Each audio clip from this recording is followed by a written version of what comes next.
উদ্বুদ্ধ পরিস্থিতিতে আকাশ নিরাপত্তা ব্যবস্থা জোরদার করেছে বিমান বাহিনী। নাশকতাকারীদের ধ্বংসযজ্ঞ আকাশ থেকে পর্যবেক্ষণ করে গণমাধ্যমকে কথা জানিয়েছেন বিমান বাহিনী প্রধান air chief marshal Hasan Mahmud Khan. বলেন, গুরুত্বপূর্ণ স্থাপনা সহ চট্টগ্রাম এবং দক্ষিণ পূর্বাঞ্চলে বিশেষ নজরদারি রয়েছে। সাম্প্রতিক সময়ের অস্থিরতায় বিপর্যস্ত জনজীবন। গত কয়েকদিন ধরেই দেশ জুড়ে চলছে কারফিউ। পরিস্থিতি পর্যবেক্ষণে মঙ্গলবার সকালে হেলিকপ্টারে করে রাজধানীর বিভিন্ন এলাকা ঘুরে দেখেন বিমান বাহিনী প্রধান। উপর থেকে নাশকতাকারীদের ধ্বংসযজ্ঞ দেখে সংশ্লিষ্টদের গুরুত্বপূর্ণ স্থাপনা রক্ষায় নিরাপত্তা নির্দেশনাও দেন তিনি।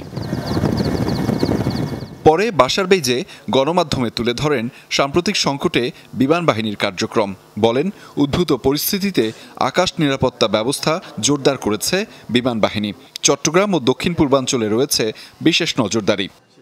আমাদের এয়ার ডিফেন্সের দিক থেকে আমাদের সমস্ত রেডার সারা বাংলাদেশের আকাশ পর্যবেক্ষণ করছে এবং আমাদের এয়ার ডিফেন্স এয়ারক্রাফট যেগুলি আছে সেগুলিও আমরা হাইয়েস্ট লেভেল অফ অ্যালার্টনেসে নিয়ে গেছি। আমাদের ইউএভি বর্তমানে আমরা চিটাগং এলাকাতে তৎপরতা চালাচ্ছি। চিটাগং বলতে আমি বাংলাদেশের দক্ষিণ পূর্বাঞ্চল বলছি।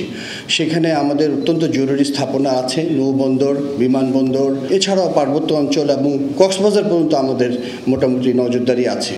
দেশের প্রতিটি বিমানবন্দরে সার্বিক নিরাপত্তা নিশ্চিতে মোতায়েন করা হয়েছে অতিরিক্ত জনবল।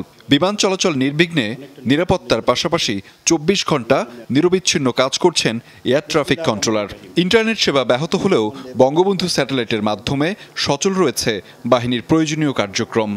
হযরত শাহজালাল আন্তর্জাতিক বিমানবন্দরে 1 মিনিটের জন্য কিন্তু ফ্লাইট অপারেশন বন্ধ হয়নি। এই জন্য আমাদের বিমান বাহিনী যারা কন্ট্রোলার আছে তাদের প্রচুর কৃতিত্ব আছে। বেসামরিক বিমান চলাচল কর্তৃপক্ষ থেকে রিকোয়েস্ট আসার সাথে সাথে আমরা তড়িৎ গতিতে আমাদের 400 লোক কমিট করে দিয়েছিলাম এবং দ্রুততম সময় 100-র অধিক লোক চলে গিয়েছিল এয়ারপোর্টের ওভারঅল সিকিউরিটি এনহান্স করার জন্য। জরুরি আকাশ পরিবহন সুবিধা দিতে প্রস্তুত বিমান বাহিনীর সদস্যরা। চালু করা হয়েছে কেন্দ্রীয় সমন্বয় কেন্দ্র। দেশের যে কোনো প্রান্ত থেকে মিলবে এই সেবা। গত কয়েকদিনের নাশকতার ধ্বংসযোগ্য চিত্র আকাশ থেকে পরিদর্শন করলেন বিমান বাহিনী প্রধান। প্রত্যয় ব্যক্ত করলেন বাংলাদেশকে ভালো রাখার, একই সাথে জানালেন সবাইকে ঐক্যবদ্ধ হয়ে কাজ করতে হবে এই সংকট মোকাবেলায়। আহমেদ রেজা, যমুনা নিউজ, ঢাকা।